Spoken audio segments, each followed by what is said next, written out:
Don't forget to like the video, share your thoughts or story in the comments, and subscribe to stay updated with our latest stories. Now, before I begin, tell me, where are you watching from? I'd love to know which cities and towns are joining me for this memory that stayed with me for years. It started on an ordinary evening, one of those quiet moments when the world seems still. The sun had slipped behind the hills, leaving a soft orange glow through my kitchen window. I had just poured myself a cup of tea, the kind of small ritual that anchors me at the end of the day, when the phone rang. It was my son. At first, I smiled. His voice always carried that mixture of familiarity and distance that only grows as children build their own lives. But as he spoke, the warmth in my chest gave way to a growing unease, because what he said wasn't the kind of call I had expected. His words came haltingly, as though he had rehearsed them yet wasn't sure they would come out right.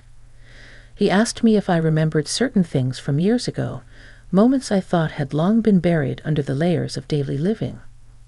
He wasn't angry, but his tone carried a weight, a searching quality that made me feel as if I was standing under a spotlight.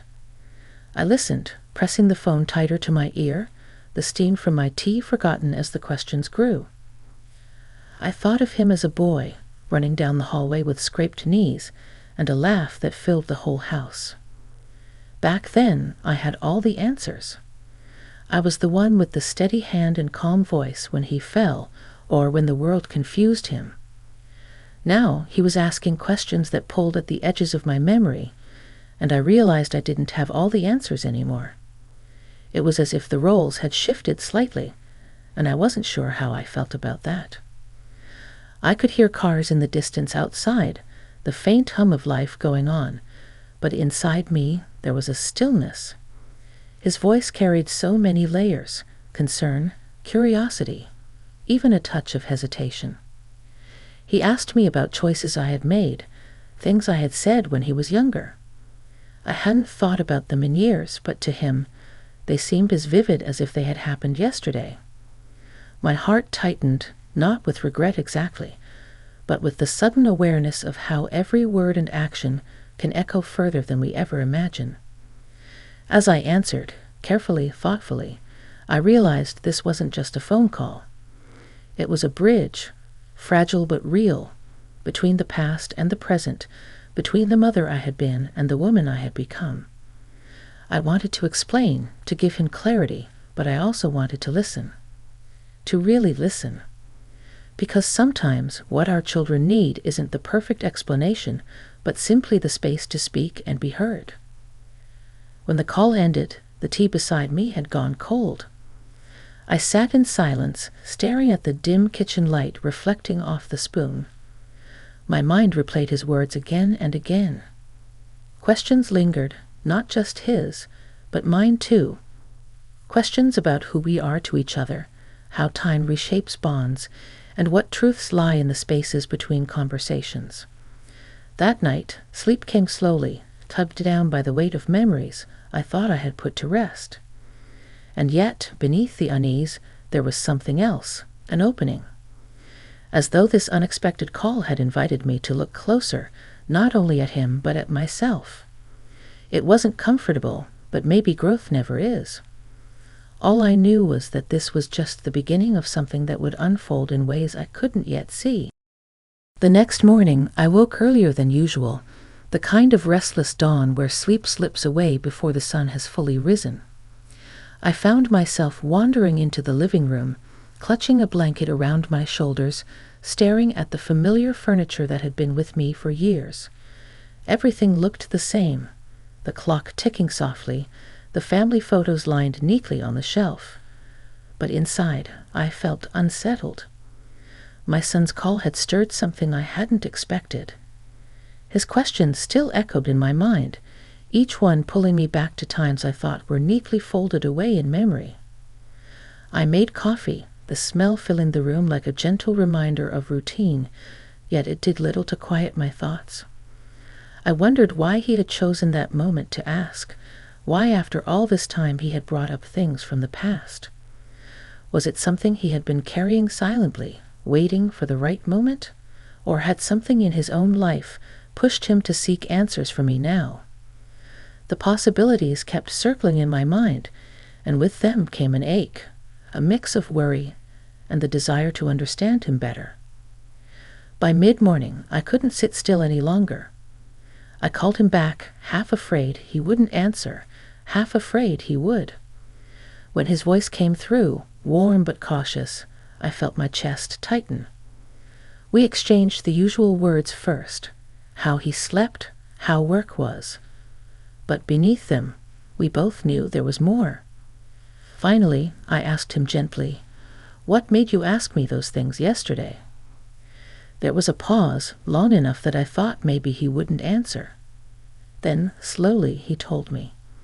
He had been reflecting on his own life, on choices he had made, and he realized some of the patterns he saw in himself stretched back to childhood. He wanted to know where they came from, if perhaps my decisions, my words, had shaped him more than he understood. It wasn't blame in his voice, it was searching. He wasn't accusing me, but reaching out for pieces of a puzzle he hadn't yet put together. As I listened, my throat grew tight. It's a strange thing to hear your child, no longer a boy but a grown man, speak with such honesty. It felt like standing in front of a mirror, one that showed not just your reflection, but all the ripples you had ever caused in someone else's life. I wanted to defend myself, to explain that I had done the best I could with what I knew. But then I realized that wasn't what he needed. He needed my honesty, not my defenses. So I began to share, hesitant at first, then with more clarity. I told him about the struggles he never saw, the nights I lay awake worrying, the decisions I made in haste because I thought they would protect him. I admitted that I wasn't always right, that sometimes I spoke too sharply or held back words I should have said. My voice wavered, but I let it. Because the truth, I realized, is rarely tidy. It carries its own cracks and weight. He was quiet for a while, just listening. And then he said something that struck me deeply. "Mom, didn't need you to be perfect. I just needed to know why." Those words sank into me, soft but powerful. They reminded me that love doesn't require perfection. It requires presence, openness, and the courage to face questions, even when the answers aren't easy. When we hung up this time, I didn't feel the same heaviness as before. Instead, I felt a fragile hope. It wasn't as though everything had been solved in one conversation, but a door had opened between us, and neither of us had closed it. As I sat by the window, watching the light spread across the yard, I realized this was not just his journey of understanding. It was mine too. That evening, the house felt unusually quiet. I sat in my favorite chair near the window, the one that gave me a clear view of the street lamp outside, its glow spilling over the sidewalk like a halo in the dusk. The silence wasn't empty. It was thoughtful, full of echoes from the conversation I'd had with my son. I found myself waiting for the phone to ring again, as though he might call just to continue where we had left off. But the night stretched on, and the only sound was the steady ticking of the clock in the hallway. Later, when I finally lay down, sleep came in fits. My dreams were a jumble of the past. My son as a little boy holding my hand at the market, his teenage years filled with questions I never fully answered, and my own younger self, trying so hard to be everything at once. Mother, protector, provider. I woke before dawn with my heart heavy, but strangely lighter too, as though my mind was urging me to keep going, to keep unraveling the threads we had begun to tug at. The next day, I decided to call him again, but before I could, he called me. His voice sounded more open this time, steadier, as if something had shifted between us. He told me he had been thinking about my words, about the things I admitted. He said it made him realize how often he had seen me as unshakable when, in truth, I had been carrying so much alone. Hearing him acknowledge that nearly brought tears to my eyes. It was as if he finally saw me not just as Mom, but as a woman who had her own battles, her own doubts, her own heart that sometimes broke quietly in the dark. We spoke for a long time, drifting between memories and confessions. He told me about times he felt I had been distant, moments when he had wished I would explain instead of staying silent. And I told him about the times I had bitten back words, afraid they would burden him or make him worry. Each revelation felt like a brick being lifted from between us, one by one. At one point, he laughed softly and said, "You know, I always thought you had everything figured out. It's strange, realizing you were learning just like I was." That laugh, gentle, tinged with understanding, touched something deep in me. Because he was right. Parenthood doesn't come with instructions. It's stitched together with love, mistakes, and the hope that somehow you're doing enough. There was a pause, a kind of silence that didn't feel heavy this time. I could hear him breathing, and in that space, I felt closer to him than I had in years. Finally, he said, "I think I just needed to know you saw me, really saw me back then." My throat tightened again, but I answered honestly, "I always saw you. Maybe I didn't always know how to show it, but I never stopped seeing you."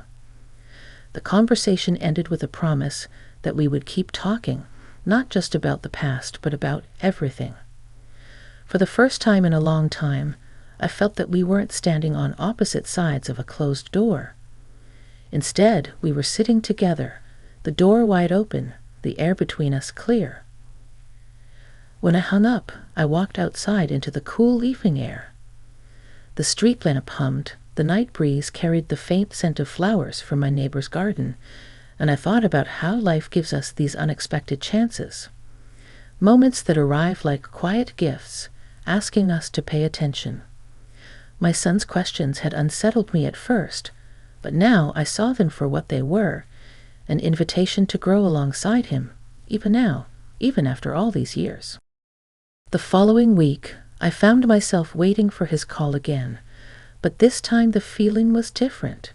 It wasn't anxiety or restlessness. It was a quiet anticipation.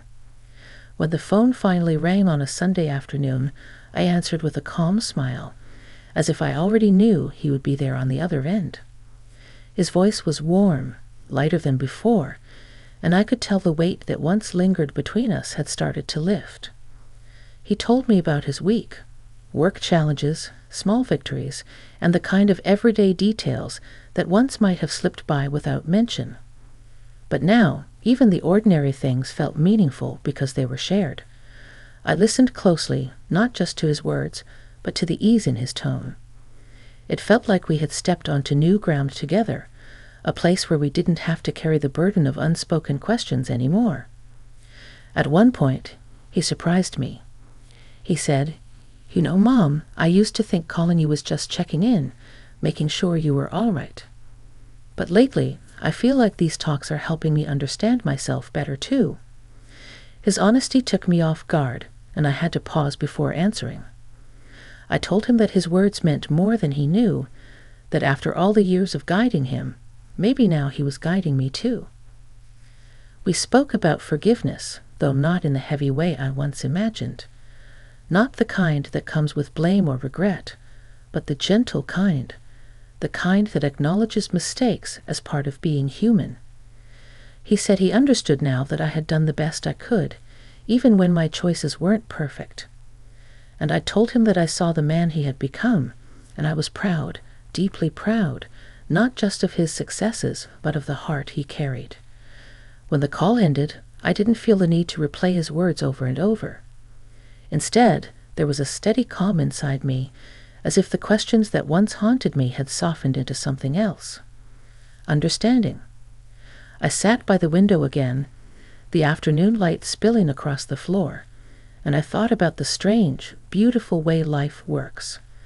A single phone call, unexpected and unsettling at first, had opened a door I didn't even realize was closed. In that moment, I realized something important. Our children don't just grow up and leave us behind. They circle back, carrying their own questions, their own reflections, their own desire to know us as more than just parents.